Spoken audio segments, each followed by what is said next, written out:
RSS और PM Modi में पहला जैसा नहीं है रिश्ता। जी हां, पीएम मोदी और संघ में अब पहले जैसा रिश्ता नहीं रहा।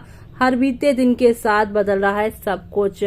मोहन भागवत ने कहा है, जिस भारत का सपना देखा गया उसे साकार करने में 2 और सीढ़ियां लगेंगी। उन्होंने कहा, इस रास्ते में हमें उन लोगों की ओर से बाधाएं यहां पर सामना करना पड़ेगा जो भारत के उत्थान से ईर्ष्या करते हैं, लेकिन हमें इन बाधाओं को पार करते हुए आगे बढ़ना होगा। चलिए अब जानते हैं खबर को विस्तार से।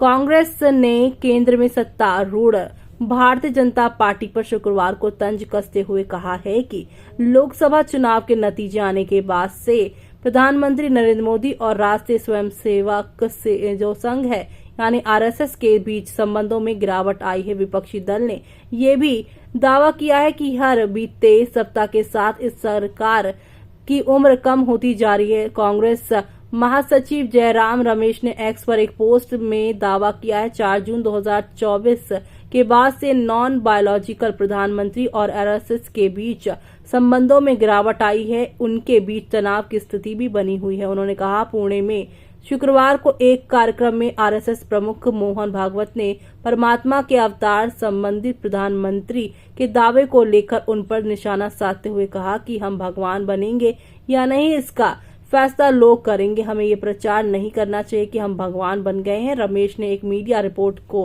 टैग किया जिसमें आरएसएस प्रमुख को ये टिप्पणियां करते हुए यहाँ पर जो है देखा गया। तो वहीं आपको बता दें, भगवंत शंकर दिनकर काड़े, जिन्होंने यहाँ भैया जी के नाम से भी जाना जाता है, कि शताब्दी वर्ष के अवसर पर आयोजित एक कार्यक्रम को संबोधित कर रहे थे। जिन्होंने मणिपुर में काम किया, 1971 तक बच्चों की शिक्षा पर काम किया, छात्रों को महाराष्ट्र लाए और उनके ठहरने की व्यवस्था की। लोकसभा चुनाव के नतीजे आने के बाद मोहन भागवत ने जातीय संघर्ष से ग्रस्त मणिपुर में 1 साल बाद भी शांति कायम नहीं होने पर चिंता जताई थी। चुनाव के दौरान आम विमर्श की आलोचना की और यहाँ पर चुनाव खत्म होने तक नतीजे आने के बाद क्या और कैसे होगा इस संबंध में अनावश्यक बातचीत करने के बजाय आगे बढ़ने की अपील की थी। विपक्षी नेताओं ने उनके बयान का इस्तेमाल भाजपा और पीएम मोदी पर कटाक्ष करने के लिए किया था। ऐसे में अब आपका क्या मानना है इस पूरे मामले पर? क्या सच में